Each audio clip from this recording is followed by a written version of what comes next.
Bom dia, na graça e na paz do Senhor Jesus, povo de Deus. Hoje é domingo, dia 22 de junho de 2025. E cá estamos para continuar a leitura da palavra de Deus, hoje lendo Romanos capítulo 11. Abra sua Bíblia e acompanhe a leitura da palavra de Deus e deixe que o Espírito Santo a use para alimentar o seu espírito e a sua fé. Romanos capítulo 11 diz: pergunto, pois, acaso Deus rejeitou o seu povo? E lembre-se, desde o capítulo 9, Paulo está falando do agir de Deus com os judeus. Os judeus rejeitaram a Cristo e os desdobramentos dessa rejeição. E como Deus agiu e vai agir em relação aos judeus. Então ele diz: Deus rejeitou seu povo? De maneira nenhuma. Deus não rejeitou os judeus. O Deus ainda tem propósitos para os judeus, ainda hoje, no século 21. Mesmo os judeus rejeitando Deus, Deus não rejeitou os judeus, mas tem o plano para a salvação dos judeus. Eu mesmo sou israelita, descendente de Abraão e da tribo de Benjamim. Aqui tem umas informações interessantes sobre quem é o apóstolo Paulo. Ele está dizendo a prova de que Deus não rejeitou os judeus é que ele mesmo é um judeu convertido a Cristo. E ele diz que é da tribo de Benjamim. A gente chama judeu porque o termo judeu passou a se referir a todos os israelitas, independente da tribo. Porque originalmente judeu eram os descendentes da tribo de Judá, os membros da tribo de Judá. Mas, em dado momento, passou a se referir a todos os israelitas, muitas vezes pelo nome de judeus, que era a maior de todas as tribos, e que foi a liderança da tribo do sul, né? Israel no norte, Judá no sul, quando houve a divisão sobre o reino de Roboão, né? Nós já lemos lá em Reis. Versículo 2: Deus não rejeitou seu povo, o qual de antemão conheceu. Ou vocês não sabem como Elias clamou a Deus contra Israel, conforme diz a Escritura? Senhor, mataram os teus profetas e derrubaram os teus altares. Sou o único que sobrou e agora estão procurando matar-me. Ele está citando o exemplo de Elias, que na sua época achou que ele era o último judeu fiel que havia sobrado, né? E qual foi a resposta divina? Reservei para mim 7.000 homens que não dobraram os joelhos diante de Baal. Deus disse para Elias: ainda tem um remanescente fiel, 7.000, que não se curvaram a Baal. E Paulo está usando esse argumento para dizer que, apesar da rejeição dos judeus, mas houveram judeus que creram em Cristo, mostrando que Deus não rejeitou os judeus. Assim, hoje também há um remanescente escolhido pela graça. Deus continua com a sua graça escolhendo os judeus para a sua salvação. E se é pela graça, já não é mais pelas obras. Se fosse a graça, já não seria graça. Então, na verdade, apesar de Paulo dizer se é pela graça, já não é mais pelas obras, é porque, na verdade, nunca foi pelas obras, sempre foi pela graça.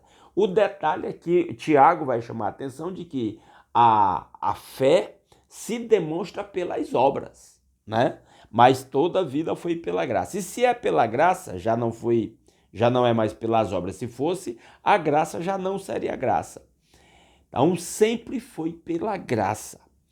Quer dizer, então, Israel não conseguiu aquilo que tanto buscava, mas os eleitos o obtiveram?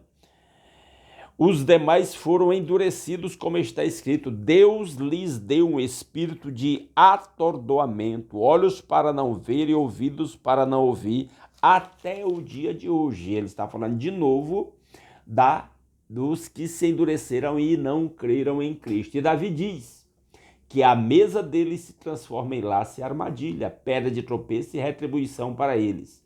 Escureçam-se os seus olhos para que não consigam ver e suas costas fiquem encurvadas para sempre. Então, mais uma vez, ele citando textos do Velho Testamento. Aqui nós temos Salmo 69, versos 22 e 23, para mostrar que o povo judeu já havia profecia apontando para o fato de que eles iriam endurecer o coração para a voz do Espírito Santo. Aí ele continua o seu argumento, verso 11, novamente pergunto, acaso tropeçaram para que ficassem caídos? Referente aos judeus, de maneira nenhuma, ao contrário. Por causa da transgressão deles, veio salvação para os gentios para provocar ciúmes em Israel. Ele está dizendo que, apesar da rejeição dos judeus, da dureza do coração dos judeus, Deus estendeu a salvação para os gentios, apesar de que, desde o início, o propósito de Deus já era a salvação de todos os povos, independente de ser judeus ou não, porque quando Deus chamou Abraão, lá em Gênesis 12, ele diz, por meio de ti serão benditas todas as famílias da terra. Ele diz, mas se a transgressão dele significa riqueza para o mundo e o seu fracasso riqueza para os gentios, quanto mais significará a sua plenitude?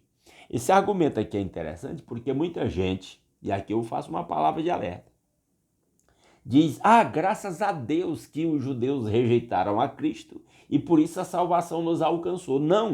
Não é isso que Paulo está dizendo, presta atenção.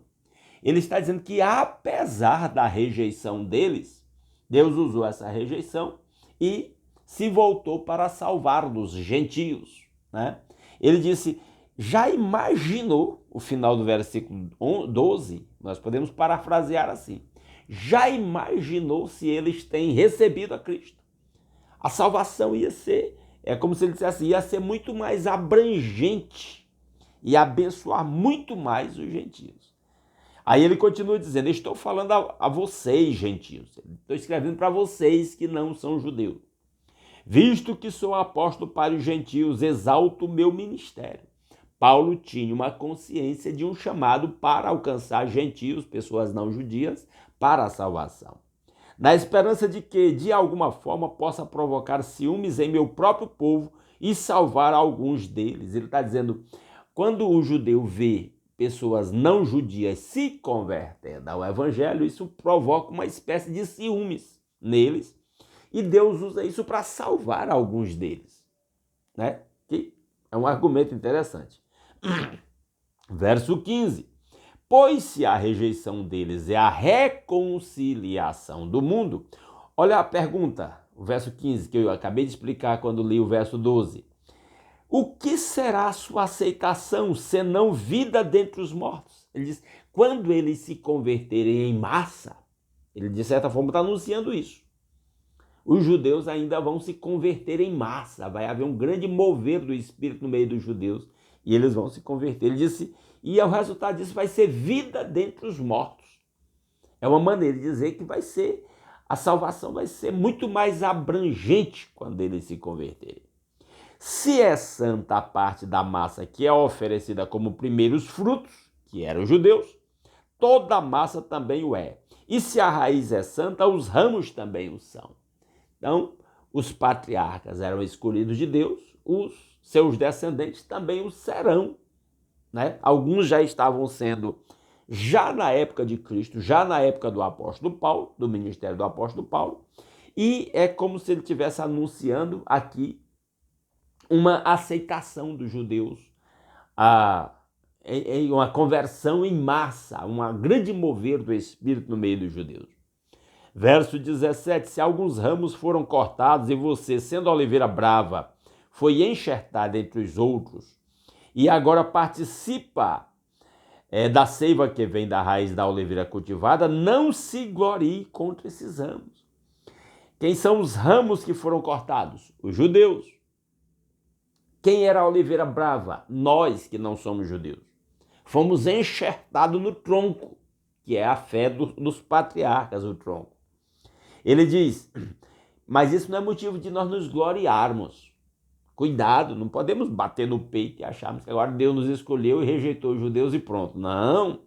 Se o fizer, se você se orgulhar, saiba que não é você quem sustenta a raiz, mas a raiz que sustenta você.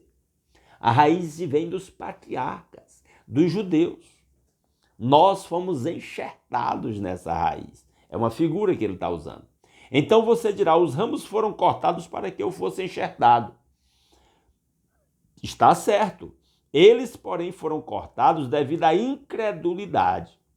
E você permanece pela fé. Não se orgulhe, mas tema.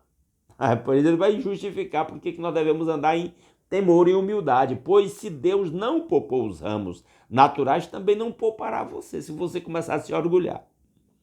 Portanto, considere a bondade e a severidade de Deus. Severidade para com aqueles que caíram, mas bondade para com você, desde que permaneça na bondade dele. Permaneça na bondade. Permaneça na graça. De outra forma, você também será cortado. Há o risco de você se orgulhar. Aquele que a si mesmo se exaltar será humilhado. E quanto a eles, se não continuarem na incredulidade, eles quem? Os judeus. Se não continuarem na incredulidade, serão enxertados, pois Deus é capaz de enxertá-los outra vez. Falando da conversão dos judeus. Afinal de contas, se você foi cortado de uma oliveira brava por sua natureza e de maneira antinatural foi enxertado numa oliveira cultivada, quanto mais serão enxertados os ramos naturais em sua própria oliveira, que são os judeus. É um anúncio, numa linguagem figurada, da conversão dos judeus. A Bíblia anuncia que um dia os judeus vão se converter em massa. A salvação estará não mais com a igreja, mas com os judeus. Uma coisa boa de explicar para a gente tentar entender é... Hoje, por causa da rejeição dos judeus, que rejeitaram a Cristo, a salvação está com a igreja. Tipo assim, se um judeu quer ser salvo, ele precisa se converter a Cristo na igreja. Haverá um momento que a salvação voltará para os judeus e qualquer gentio que queira ser salvo tem que se converter a Cristo no judaísmo. Isso é profecia bíblica nessas palavras do apóstolo Paulo. Versículo 25, irmãos, não quero que ignorem este mistério, para que não se tornem presunçosos. Israel experimentou um endurecimento em parte, até que chegue à plenitude dos gentios.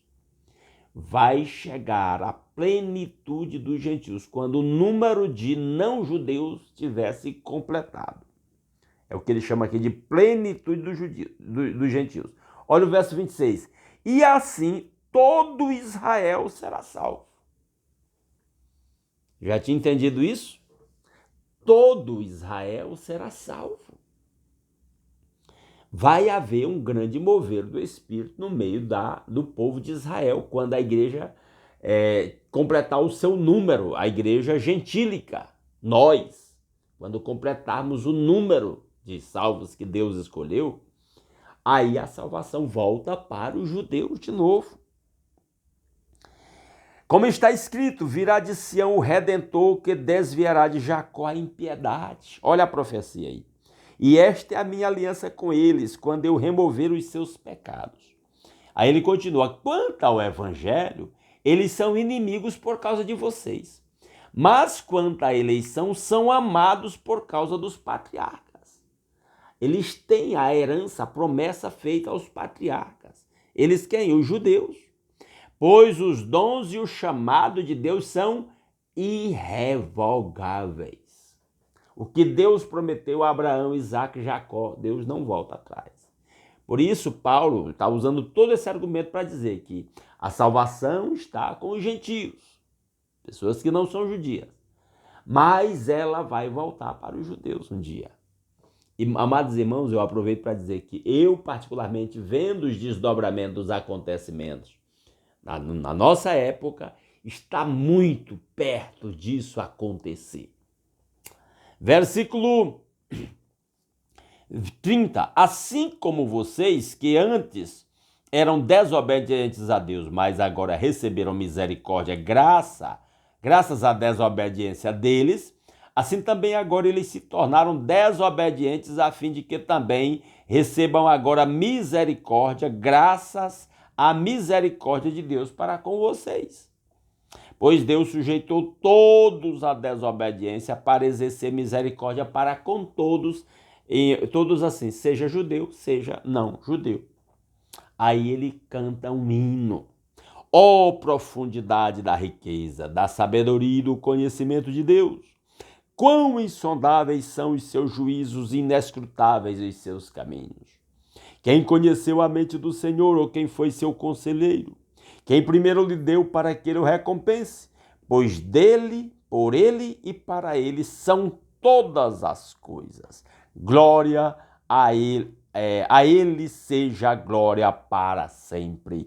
Amém. Paulo celebra esta sabedoria de Deus que salva tanto quem é judeu quanto quem não é judeu. Para finalizar, dar uma palavra de esclarecimento. Essa discussão toda, ela era mais pertinente. Claro, o Espírito Santo deixou a escrita para nós, para que nós compreendêssemos esse agir de Deus em relação ao mundo, à humanidade, que de certa forma tem um foco nos judeus e outro em quem não é judeu.